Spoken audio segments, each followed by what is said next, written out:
किन परीक्षाओं को कैसे रद्द करना है, उसके पीछे का कारण क्या है, ये सारा तर्क के आधार पे हम लोगों ने सरकार के जो कमेटी बनाई गई उस कमेटी के समक्ष में रख दिया है। झारखंड की जो दो आयोग है, जेपीएससी और जेएसएससी, इनकी तमाम परीक्षाओं में कोई ना कोई गड़बड़ी, कोई ना कोई त्रुटि, कोई ना कोई धांधली लगातार रहा है, जिसके कारण छात्र जो हमेशा प्रताड़ित रहे हैं। पढ़ने लिखने वाले युवाओं का हकमारी कर रहा था, उनके भविष्य के साथ खिलवाड़ कर रहा था और लाखों लाख पैसों की धन उगाही करके अयोग्य लोगों को नौकरियां दिलाने का काम कर रहा था।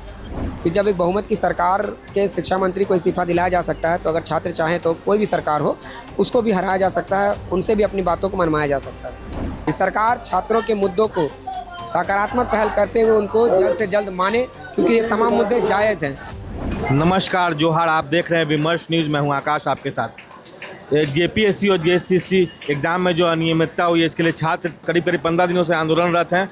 कल 8 सदस्यों की टीम गई थी सरकार के प्रतिनिधियों से मिलने, और तो क्या कुछ नतीजा निकला, इस पर बात करेंगे। हमारे साथ जीवन जी हैं, प्रवक्ता हैं, पूरे आंदोलन में बहुत दिनों से जुड़े हुए हैं। आगे जो भी आंदोलन चल रहा है इसमें बहुत महत्वपूर्ण रोल रहा है, इनसे बात करेंगे। कल आप लोग की प्रतिनिधिमंडल मिलने गई थी, क्या कुछ नतीजा निकला? कल का जो वार्ता रहा उसमें तो सर्वप्रथम यही हुआ कि हमारे जो बिंदु थे, हमारे जो मुद्दे थे, जो विषय था, उन तमाम बिंदुओं को सरकार के प्रतिनिधि के समक्ष रख दिया गया। हम परीक्षाओं को रद्द करवाना चाहते हैं, किन परीक्षाओं को कैसे रद्द करना है, उसके पीछे का कारण क्या है, ये सारा तर्क के आधार पे हम लोगों ने सरकार के जो कमेटी बनाई गई उस कमेटी के समक्ष में रख दिया है। और सरकार की तरफ से भी इस बातों को स्पष्ट किया गया कि बहुत सारी चीज़ें ऐसी थी जो उनको भी जानकारी में नहीं थी, जो हमारे द्वारा उनको बताया गया। तो कहाँ जाके बात फंस रही है, कहाँ अटक रही है? अभी फिलहाल बात अभी पहले दौर की वार्ता हुई जिसमें हमारा पक्ष को सुना गया है। सरकार का इस पे क्या मंतव्य है, वो क्या कहना चाहते हैं, ये अभी तक जानकारी नहीं है। तो सरकार का वक्तव्य आने के बाद ही ये क्लियर हो पाएगा। आप थोड़ा सा इस पूरे जो आंदोलन चल रहा है इसकी पृष्ठभूमि थोड़ा मेरे सामने रख सकते हैं? ये आंदोलन की शुरुआत असल में तब हुई जब जेपीएससी की परीक्षा में जो धांधली है, ओएमआर सीट एक वायरल हुआ, जिसमें कि कम गोला घेरने के बावजूद भी एक छात्र हजारीबाग का उसका चयन हो गया, पीटी परीक्षा वो पास हो गया। तो ये जो केवल एक मात्र मुद्दा था, एक केवल पॉइंट था। ये जो आंदोलन इतना बड़ा स्वरूप इसीलिए लिया है क्योंकि झारखंड की जो दो आयोग है, जेपीएससी और जेएसएससी, इनकी तमाम परीक्षाओं में कोई ना कोई गड़बड़ी, कोई ना कोई त्रुटि, कोई ना कोई धांधली लगातार रहा है, जिसके कारण छात्र जो हमेशा प्रताड़ित रहे हैं। और अभी जान ही रहोगे, कुछ दिन पहले जंतर मंतर में एक आंदोलन हुआ जिसके कारण छात्रों के कारण जो है केंद्रीय शिक्षा मंत्री को इस्तीफा देना पड़ा। तो कहीं ना कहीं उस आंदोलन का एक प्रभाव था कि हाँ, आज देश के नौजवान लड़ रहे हैं, अपने एजेंडा को लेकर के, अपने पॉइंट्स को लेकर के लड़ रहे हैं।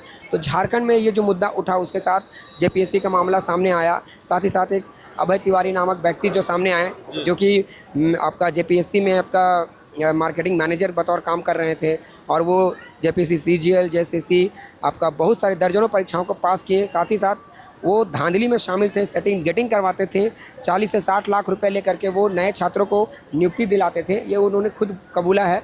तो इससे ये अंदेशा लगाया जा सकता है कि झारखंड के तमाम परीक्षाओं में कितना बड़ा सिंडिकेट काम कर रहा था, जो पढ़ने लिखने वाले युवाओं का हकमारी कर रहा था, उनके भविष्य के साथ खिलवाड़ कर रहा था और लाखों लाख पैसों की धन उगाही करके अयोग्य लोगों को नौकरियां दिलाने का काम कर रहा था। ये जंतर मंतर पर भी स्टूडेंट प्रोटेस्ट हुआ, यहाँ भी हो रहा है, क्या अंतर मानते हैं आप?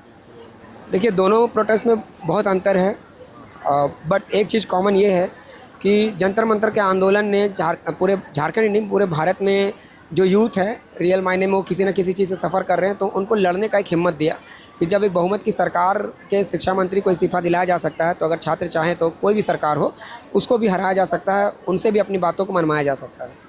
कहा जा रहा है कि ये जो पूरा आंदोलन रहा है इसमें कुछ बीजेपी के भी लोग हैं, ऐसा क्या सही बात है? देखिए, हम लोगों ने स्पष्ट किया है कि हमारे इस आंदोलन में बीजेपी, कांग्रेस या कोई भी दल हो, हमारा इस आंदोलन में उनका प्रत्यक्ष भागीदारी कोई नहीं है। राजनीतिक रूप से कोई भी यहाँ पे हमारे मंच में शामिल नहीं हो सकते हैं।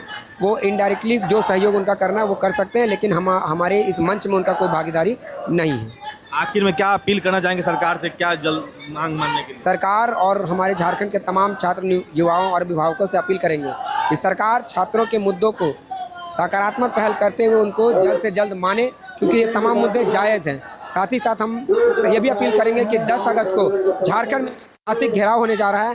तमाम छात्र छात्राएं घर से, लाइब्रेरी से बाहर निकलिए और इस ऐतिहासिक आंदोलन को सफल बनाएं, क्योंकि आज नहीं लड़ेंगे तो फिर आने वाली सदियों में कोई नहीं लड़ेगा। तो जैसा कि जीवन जी का कहना है कि आगामी 10 अगस्त को जो आंदोलन होने वाला है इसमें ज़्यादा से ज़्यादा भागीदारी दें और इनकी जायज़ मांगों को माना जाए। यही मूलभूत बात जो इनके यहाँ से सामने आई और बहुत विभिन्न मसलों पर हमने बात की। जैसा कि आप देख सकते हैं यहाँ प्रदर्शन, एक तरफ नारे चल रहे हैं और इस तरफ नारों से लोग अपनी आवाज़ को बुलंदी दे रहे हैं। दूसरी ओर बहुत सारे छात्र अनशन पर बैठे हुए हैं और अपने मांगों को लेकर अडिग हैं और अपने क्रांतिकारी भावना को झलका रहे हैं। और यहाँ पर आप देख सकते हैं गांधी जी, शिबू सोरेन, भगत सिंह जैसे महानुभावों की तस्वीर भी लगी हुई है। आप देख सकते हैं यह माहौल अपने मांगों को लेकर आगे बढ़ने के लिए चल रहा है। तब तक के लिए आकाश, धन्यवाद।